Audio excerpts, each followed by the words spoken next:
Collaboration is often the name of the game in the arts, and recently HCC's Stafford campus witnessed what was hoped to be the first of many collaborations, a concert by the combined Central and Southwest choirs. I got an email from Pierre-Alain, the choral director from Stafford campus.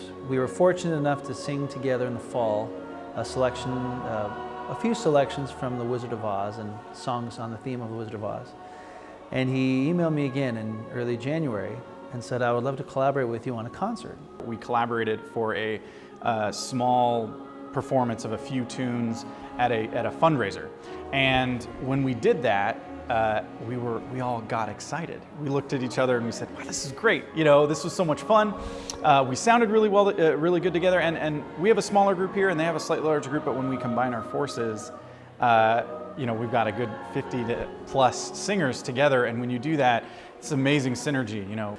And so we planned out our own individual sets and we talked about what pieces would be good for our choirs together, songs that were entertaining, songs that were accessible. You know, one choir, it's a lot to ask one choir to put on a full concert. You know, it's a lot of music to put on, and the most you're generally going to do is 30 to 40 minutes, and you know, even that's a lot, you know, to put together. And so by combining, we were able to produce, you know, a full concert together, and we're also able to, you know, help each other out by performing together.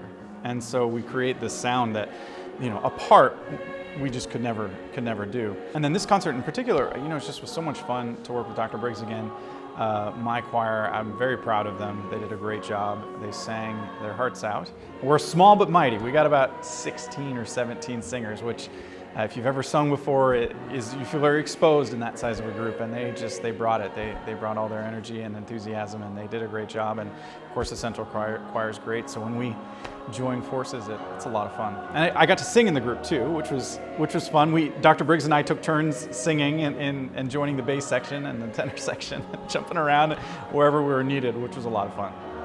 Events like these also highlight the importance of music education in all our lives. Music is such a large part of our lives, but that it's begun to deteriorate in the public school system. In America, there may not be as much music in schools or singing patriotic songs in elementary school like we all once used to do. Not every school does that anymore. And unfortunately, and I think beyond the arts, you know, our education in our country is just kind of a mess right now, and across the board. And you know, my wife is in education, I'm in education, and I'm in arts education. And to me, the arts have been relegated to the back seat for a long time. And not only is it important for us as human beings and in our soul to have the arts, whatever they may be for each person may be different, but just in a practical level, it's motivation to get up in the morning and go to school or go to work or do what you're doing is, I got choir practice this afternoon, you know, or I've got band practice, or you know, if you're into dance, I got dance practice, or if you're an actor, I've got drama. You know, these things are the things that help keep us moving, and our world often doesn't recognize those important things that are truly important. It's saying no matter what happens, you know, music isn't going anywhere. Sometimes we have to fight to keep music in our lives, and music in schools, music in church. You know, if we want music to happen, we have to create our own opportunities, and we have to really, you know, participate when we can, just like tonight. For HCC Beat, this is Randall Williams.